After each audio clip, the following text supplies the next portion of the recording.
আসসালামু আলাইকুম। প্রতিবাদ কণ্ঠ টেলিভিশনের পক্ষ থেকে সবাইকে স্বাগতম। আপনাদের সাথে আছি আমি মফনুর আলম।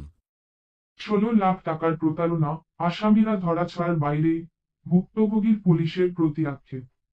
দিনাজপুরের বোচাগঞ্জ থানায় মোহাম্মদ মজিদ খান নামের এক ভুক্তভোগী গত ১৪ নভেম্বর ২০২৪ তারিখে ৯ জনকে আসামি করে অভিযোগ দায়ের করেছেন।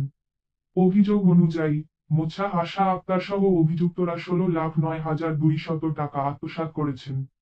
বর্তমানে মোছা আশা আক্তার পরিবারসহ টাঙ্গাইলের সখীপুর থানার সংলগ্ন এলাকায় বসবাস করছেন বলে জানা গেছে। অভিযোগে উল্লেখ করা হয়েছে, আশা আক্তারের প্রতারণায় তার সাথে জড়িত আরও বেশ কয়েকজন আছে। তাদের মধ্যে ৪ জন হলেন: ১. মোহাম্মদ রাসেল, ধনবাড়ী, টাঙ্গাইল। ২. মোহাম্মদ সুজন শেখ, ধনবাড়ী, টাঙ্গাইল। ৩. মোহাম্মদ সবুজ, মেঘনা গ্রুপের সুপারভাইজার, সৈয়দপুর, টাঙ্গাইল। ৪. মেসার্স আয়ানি ট্রেডার্সের proprietor Mohammad Faisal Hossain, diamond gate সংলগ্ন, গড়াই, সৈয়দপুর, টাঙ্গাইল। ভুক্তভোগী মোহাম্মদ মজিদ খান অভিযোগ করেছেন, থানা পুলিশ অপরাধীদের গ্রেফতারে গড়িমসি করছে। তিনি দাবি করেছেন, আসামিরা যতই চালাক বা কৌশলী হোক, পুলিশ চাইলে তাদের অবস্থান শনাক্ত করে গ্রেফতার করতে পারে।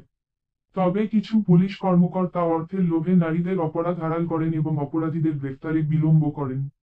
মোহাম্মদ মজিদ খান আরও বলেন, বোচাগঞ্জ থানার পুলিশ দীর্ঘদিন ধরে আমাকে আশ্বাস দিয়ে যাচ্ছে যে আসামিদের গ্রেফতার করা হবে। কিন্তু আজও কোনো কার্যকর পদক্ষেপ নেওয়া হয়নি। এতে আমি পুলিশের প্রতি আস্থা হারিয়ে ফেলছি।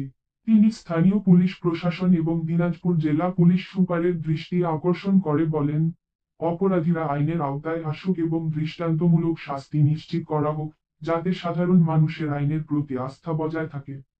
এই বিষয়ে বোচাগঞ্জ থানার ওসির কাছে জানতে চাইলে তিনি জানান, অভিযোগটি তদন্তাধীন। যথাসম্ভব দ্রুত প্রয়োজনীয় ব্যবস্থা নেওয়া হবে। সচেতন মহলও এ বিষয়ে দ্রুত পদক্ষেপ নেওয়ার দাবি জানিয়েছে। সংবাদটি চলে গেল।